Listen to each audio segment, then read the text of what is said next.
All right, so I made and designed a couple of different designs.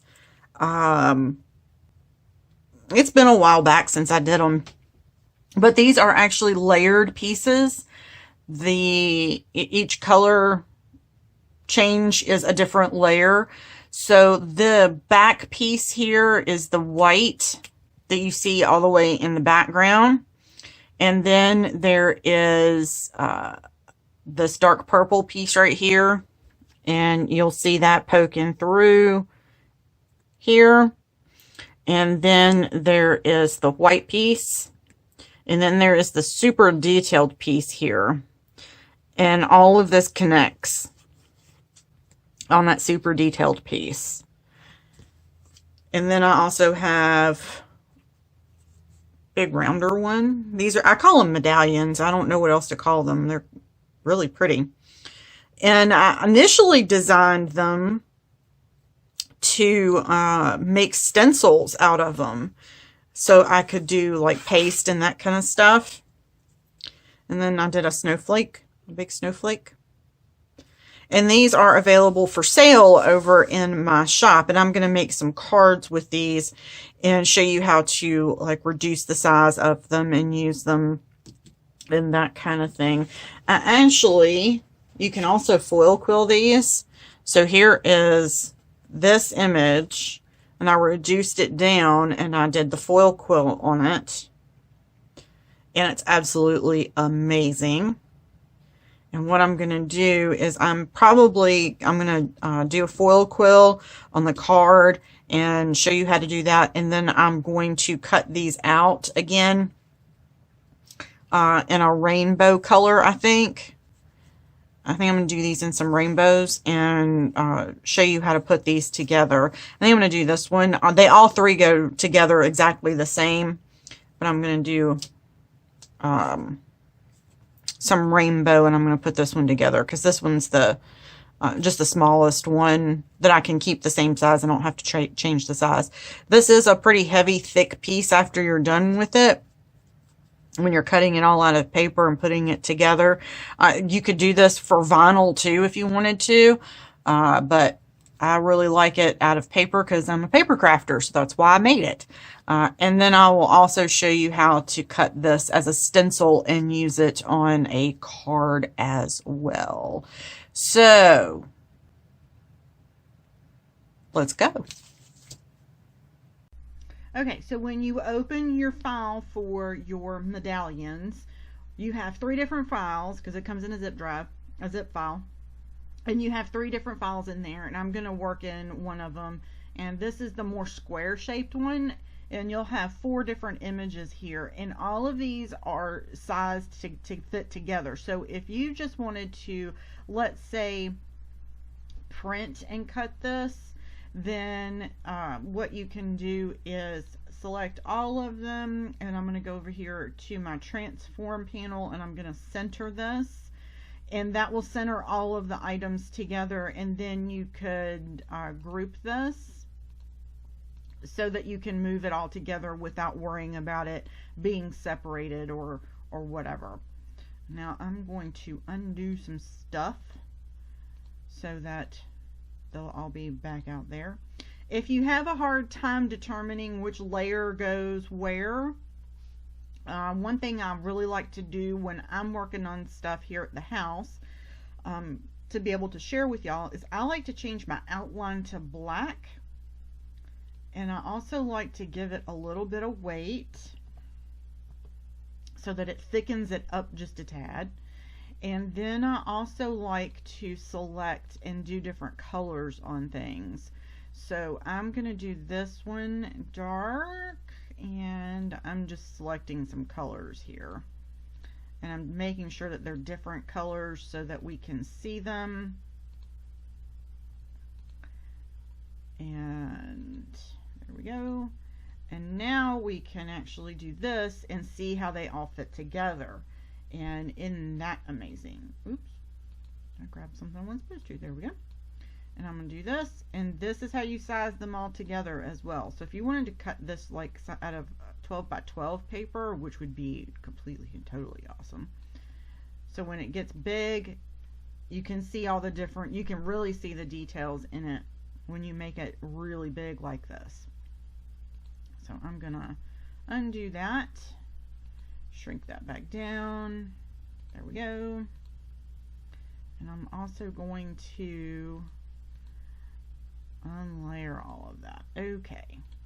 So one question I get asked a lot, especially for new silhouette users, is, well, I don't want to cut all of that out of my paper. I want to just cut the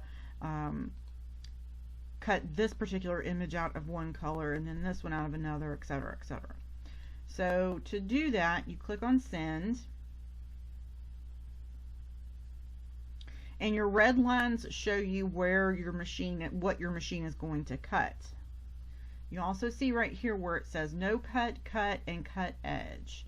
And we're on tool 1, and that is where it's supposed to be. So if I wanted to cut this particular image out, but I don't want to cut this one, I'm going to click on it and say No Cut.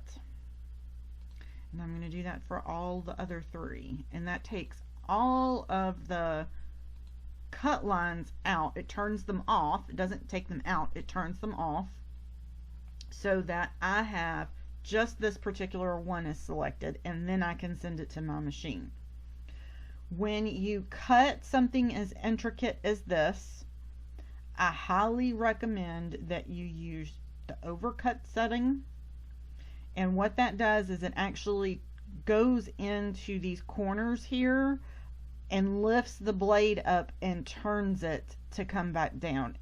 If you don't turn on overcut, it goes up, turns in the paper, and comes back down, and that's how you get ratty edges in your paper and ratty corners. The other thing I highly recommend, depending upon the thickness of your cardstock that you're using, anywhere from 80 to 120 pound paper, I would at least do a minimum of 2 passes on it. That way it can take out it will get all of the paper all the way through. Also, the heavier the paper, I recommend the more cuts. So like I have a little bit stiffer, it's about 110, 115 pound cardstock, like Nina Solar White, the 110 pound version of that. I would cut that 3 times. The blade depth is correct on my blade. However, the paper is really thick, and to prevent snapping off the tip of my blade or anything like that, I just go through and do this 3 times. It does take a little bit longer. If you have a Cameo 4, it doesn't take as long. I don't have a Cameo 4. I still have a 3, which is absolutely fine. It cuts just the same. It just takes a little bit longer to do it. So that's how we're going to do this. I am going to, that's how we're going to cut this. Now what I'm going to do real quick is I'm going to copy all of these, and I'm going to put them in my blank document over here. And I'm going to center these, and I'm going to turn all of that off, and I'm going to leave these as black. And I'm going to group this. This is how you would want to do the image if you want to use your foil quill for it, or even a pen. If you wanted to draw this and then go back and color it in, you can do that as well. If I wanted to do this for my foil quill, this is how I would send it to my machine, and here we go. So I still have just that one image that I had before selected for to turn off all the cut lines there. So what I'm going to do here, you would actually change this to sketch, and your pen is automatically selected when you change it to sketch. And it's going to take it a second, and then now you're ready to actually use your foil quill for that and send it over to the machine. The last layer, if you are foil quilling this, the last layer is actually the furthest outline. That is the solid piece for this. You could actually pull that out, or you can offset it again and do an outline around it and cut it out. You could put it on your project exactly where you wanted it. The possibilities of that are endless. So what I'm going to do is I'm going to show you how I foil quill this, and then we're also going to cut this one out, and then we'll also use this on a card. There's a little sneak peek of my background for you. I have a thing for Doctor Who and Charlie Hunnam and Machine Gun Kelly, and anyway, I like to keep pretty things in front of me while I work. Okay, so here is the other tip that I have for you. Instead of cutting the cut lines off, drag the ones that you're not cutting off to the side, off of the mat, because they won't cut either. You can leave all the cut lines turned on and just place the one thing that you need to cut on that area and then click send. See, that's the only thing that's going to cut. These things are turned off automatically if you drag them off the mat. For some reason, the new update does not want to change my blade for me, because I have this saved as a ratchet blade. For some reason, it keeps saving it as the auto blade, and I don't use the auto blade. Okay. My cut settings are fine. I'm going to go ahead and set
So I have the We Are Memory Keepers metal mat. You have to stick it on one of your cutting mats. Make sure that it is up against the outer edge of it. And no, I don't use Silhouette cutting mats because they are so expensive. I stopped using them. I am using the Nakapa mats, and I got these from Amazon, and they are super, super, super sticky. They last a really long time. I have used this one. You can see that outline there where I have used it to do foiling before. You can see like this part of the mat is kind of loose, but that's okay because the rest of it's still really sticky. And the only reason this isn't is because that's where I stuck my paper Always and Forever for a long time for that one. All right, so with this mat, it's magnetic. It has magnets with it. These are kind of low profile, but the one thing that you don't want to do is put any magnets along here. And also, when you are setting up your machine, make sure that you are, there's no other attachments, no other tools in your cartridge, in your Silhouette. If you have a blade in there, it will drag across this, and it could hurt your blade. You see that mark on there? That's where I left it in there the first time I ever did this.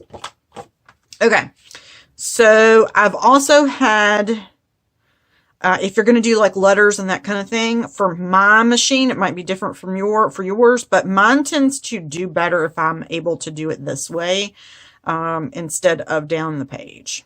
So what I'm going to do is I'm going to place my paper on here, and I'm going to, let me slide this out of the way so I can cut a hunk of burn so I can cut a piece of foil here.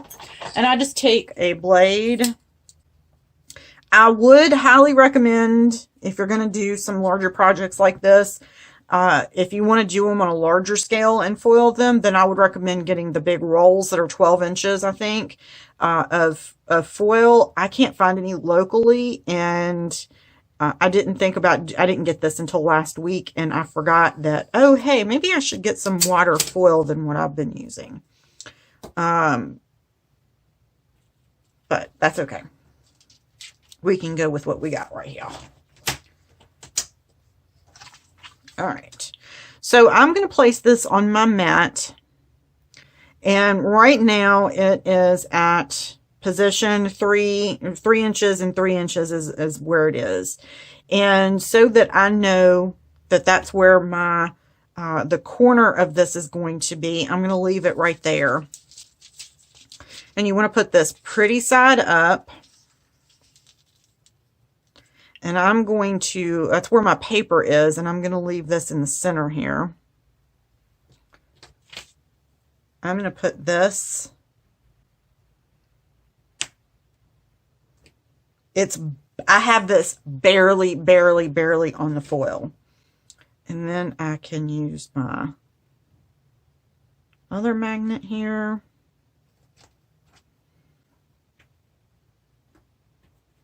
Okay. I don't want to put anything across the top of this because that's where it comes in and out of, and you don't want to risk dragging this around. So I'm going to leave that open.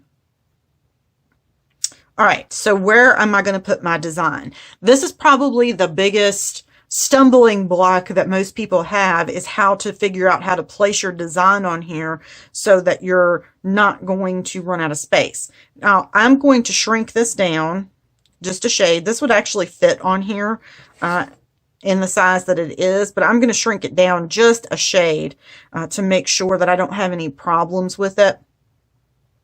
And I'm going to make sure that I'm within about 3.5 right here. Will fit all the way across. And I can start this anywhere from, so you can foil anything that's here.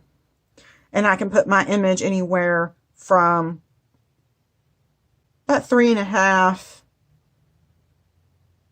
about right there. I can put my image anywhere in there. to anywhere to right here to a 7.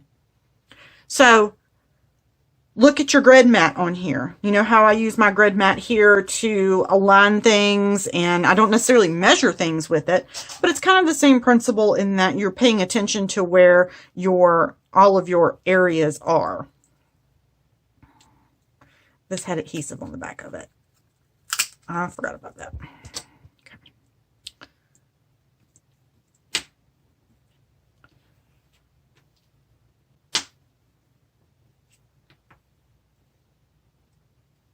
There we go.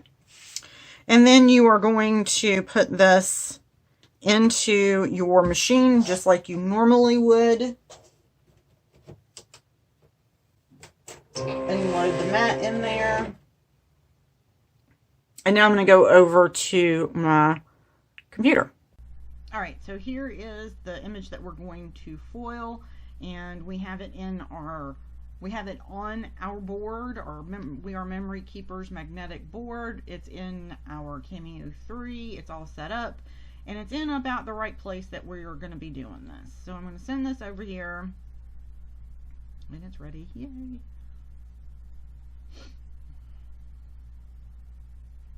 It's in tool 1 that I'm using. I'm using cover stock. I'm using sketch and pen, and it's on 1 pass. And speed is all the way up. I'm actually going to turn this down just slightly to 7. And that actually gives the tip of the foil quill a little bit more time in that area on that paper. And it does give a better result. And force is, I'm going to turn this up to about 24. And that actually puts more force onto between the paper and the foil. That puts more force down on it, and you get a better image as well. So now I'm going to go ahead and send this, and it's going to take a few minutes, and then we'll take a look at it when it's done. So here is our image, and you can see where I placed it a little too far down here. I should have scooted this up a little bit. But you live and you learn. So here's our image. And I did tone on tone. Isn't that beautiful?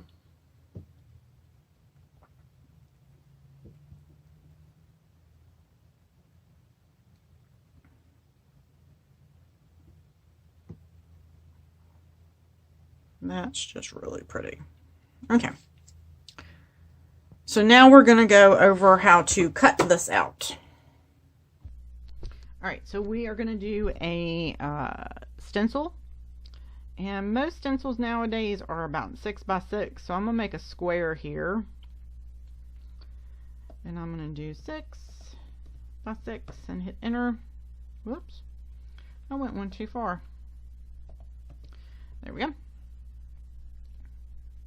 And I'm just going to fill this with white so we can see it better. Okay.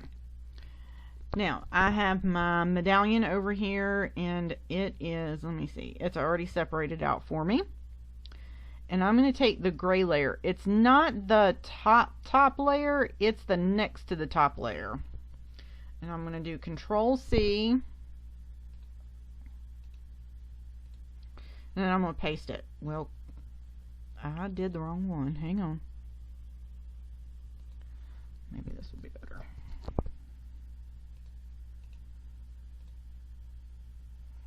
Well, I keep picking up the wrong one. Let me zoom in here. There we go. That should be the right one. See? Sometimes we all just mess up everything. Okay. So now I'm going to enlarge this, and I'm going to actually center this in my square, and I can make that a little shade bigger. Oops, I need to make the shade that, yeah. It's getting towards the end of my work day when I'm making this, so I'm a little punchy. Okay. So now we have our shape that we want to do. However, if we cut this just like this, it's also going to cut this entire thing out right here. So we want to release this compound path, and we are going to click on that outer edge there, and we're going to delete it. And that's going to be our stencil. Now, you can actually move that outline if you want to. Click on this outline and slide it over. And if you want to, you could make a separate stencil for this outline and use it in conjunction with this. So you make two stencils from it to have this outline and this if you want to. But I am just going to use, I'll slide this over here off of that, and I'm going to make this a compound path, and I'm going to slide this down here in this corner, and there's my stencil. And I'm going to send it over to my machine. Everything's loaded and I have my stencil material in there, so I'm going to click send. Okay, so here is our stencil, and I made it pretty big.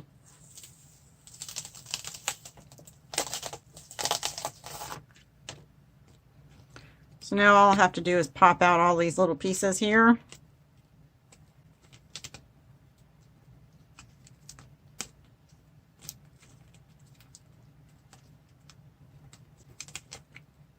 I like to stick, but I mean, it's just like pulling them out of a die.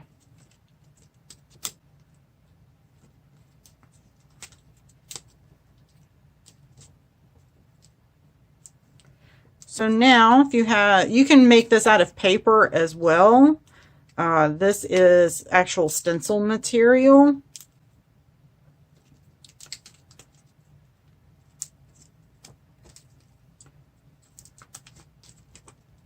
It's a reusable stencil. And there's your stencil.